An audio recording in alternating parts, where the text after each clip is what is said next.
نبی پاک صلی اللہ علیہ وسلم کے مدینے آنے سے پہلے ایک شخص تھا، عبداللہ بن ابی سلول اس کا نام تھا۔ تو مدینے والے لوگ اس کو اپنا پیشوا مانتے تھے، اوس بھی خزرج بھی، اس کی تاج پوشی بھی کی، بڑی اس کی منتا تھی۔ جب حضور آ گئے تو اس کا کاروبار بند ہو گیا۔ اب لوگ یہ نہیں سمجھتے کہ میں غلط ہوں، لوگ کسی کے مفادات کو ٹھیس پہنچتی ہے تو مخالفت کرنے لگ جاتا ہے۔ اب اس کے حالات جب خراب ہوئے تو اس نے پتہ کیا کیا، جھوٹ موٹ کا کلمہ پڑھ لیا۔ سمجھ آ رہی ہے باتوں؟ جھوٹ موٹ کا، اور منافقوں کا ایک ٹولہ اس نے تیار کر لیا، جس کا قرآن مجید نے سورہ منافقون میں ذکر کیا۔ ایک جنگ کا موقع تھا، نبی پاک صلی اللہ علیہ وسلم تشریف لے گئے تو عبداللہ بن ابی سلول بھی چلا گیا۔ حضرت عمر فاروق رضی اللہ تعالیٰ عنہ کے ایک غلام تھے، وہ پانی لینے کنویں پہ گئے۔ ادھر سے انصار میں سے، چونکہ حضرت عمر کے غلام مہاجر تھے، انصار میں سے ایک شخص پانی لینے پہلے سے آیا ہوا تھا۔ پانی بھرنے میں کوئی اختلاف ہو گیا، جھگڑا ہو گیا، مار کٹائی تک نوبت آ گئی۔ حضرت عمر کے غلام نے کچھ چیز مار دی، اس شخص کو زخمی ہو گیا۔ اس نے پکارا، عبداللہ بن ابی سلول نے سمجھا کہ موقع اچھا ہے، دوڑا ہوا آیا اور آ کر اس نے کہا، انصار مدینہ بھاگ کے آؤ، جلدی آؤ، اور بڑے غلط جملے استعمال کیے۔ کہنے لگا، اگر ان لوگوں کو تم اپنا بچا کچا کھانے کو نہ دیتے مہاجروں کو، تو آج یہ تمہارے سر پہ نہ بیٹھتے۔ معاذ اللہ، ایسی باتوں پہ کہا کرے، بولے یہ روز مرہ کی گفتگو میں عادت بنائیں، کوئی ایسی بات کرنی ہو تو معاذ اللہ استغفر اللہ کہہ کے کرنی چاہیے۔ اس نے کہا کہ معاذ اللہ، اب ان کو بچا کچا نہ دیں تو یہ ہمارے سر پہ نہ بیٹھتے۔ شور کیا اس نے۔ ہمارے ہاں بھی سیانے بندے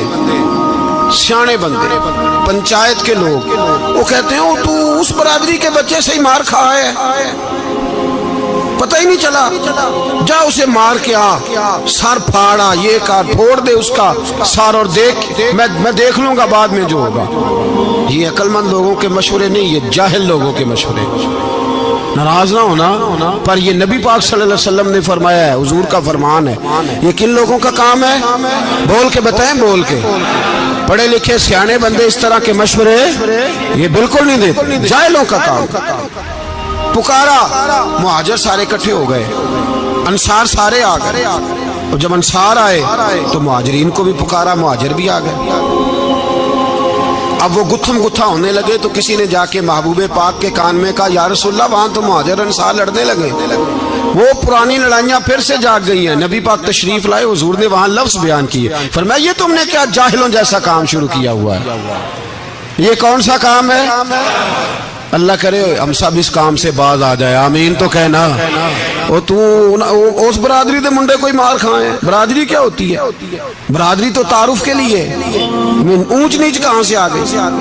کہا میرے رسول پاک علیہ الصلوۃ والسلام نے، فرمایا تم جاہلوں جیسے کام کر رہے ہو۔ صلح کرائی، بات رفع دفع کرائی، لوگ چلے گئے، معاملہ ٹھنڈا ہو گیا۔ لیکن عبداللہ بن سلول نے کہا کہ میں یہ موقع خالی نہیں جانے دوں گا۔ پھر گیا وہ، اور جا کے انصار مدینہ سے کہنے لگا، ایک دفعہ جا لینے دو مدینے، تم نے میری بات نہیں نہ سنی، جو وہاں بڑے سردار بیٹھے ہیں ان سے بات کروں گا، اور معاذ اللہ ثم معاذ اللہ ہم ان بے عزت لوگوں کو مدینے سے نکال دیں گے، وہاں صرف عزت والے رہیں گے۔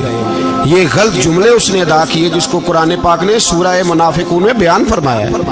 اس نے یہ بات کی، ایک صحابی تھے حضرت زید رضی اللہ تعالیٰ عنہ، وہ سن رہے تھے، آ کے عرض کی، یا رسول اللہ صلی اللہ علیہ وسلم، عبداللہ بن ابی سلول تو اس طرح کہہ رہا ہے کہ مدینے جا کے عزت والے دوسروں کو نکال دیں گے، اور تم اگر اپنا بچہ انہیں نہ دیتے تو معاذ اللہ آج ایسا نہ کرتے۔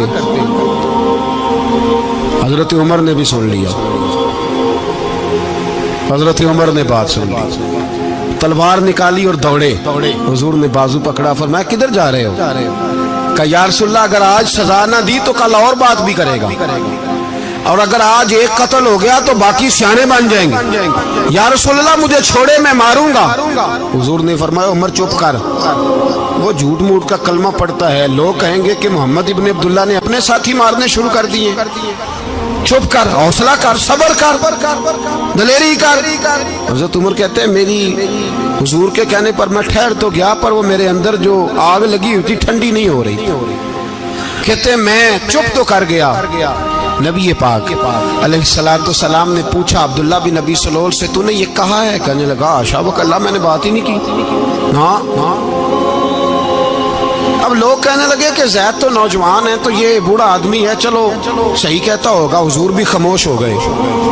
اللہ پاک نے قرآن مجید نازل فرما دیا، فرمایا اللہ نے سن لی ان کی بات جنہوں نے یہ کہا ہے، اور پھر لفظ بڑے حسین ہے، فرمایا یہ کہتے ہیں ہم عزت والے ہیں؟ نہیں، وللہ العزت ولرسولہ وللمؤمنین، فرمایا عزت تو اللہ کے پاس ہے، اللہ کے رسول کے پاس ہے، اور عزت تو مومنوں کے پاس ہے، مومنین کے پاس عزت ہے۔ یہ قرآن پاک نے سارا مضمون بیان کر دیا کہ عبداللہ بن نبی سلول غلط کہتا ہے اور حضرت زید صحیح کہتے ہیں۔ حضور نے کچھ نہیں فرمایا، جا رہا ہے قافلہ۔ جب مدینے کی سرحد آ گئی نا، حدود مدینہ منورہ کی شروع ہوئی، تو عبداللہ کا اپنا بیٹا، اس کا نام بھی عبداللہ بن عبداللہ تھا، اپنا بیٹا اس کا بڑا مخلص جانثار غلام تھا میرے رسول پاک صلی اللہ علیہ وسلم کا، وہ تلوار لے کے مدینے کی حد پہ کھڑا ہو گیا اور کہنے لگا میرے باپ تو نے اتنی بے ایمانی کے لفظ کہے کہ میں ان کو نکال دوں گا؟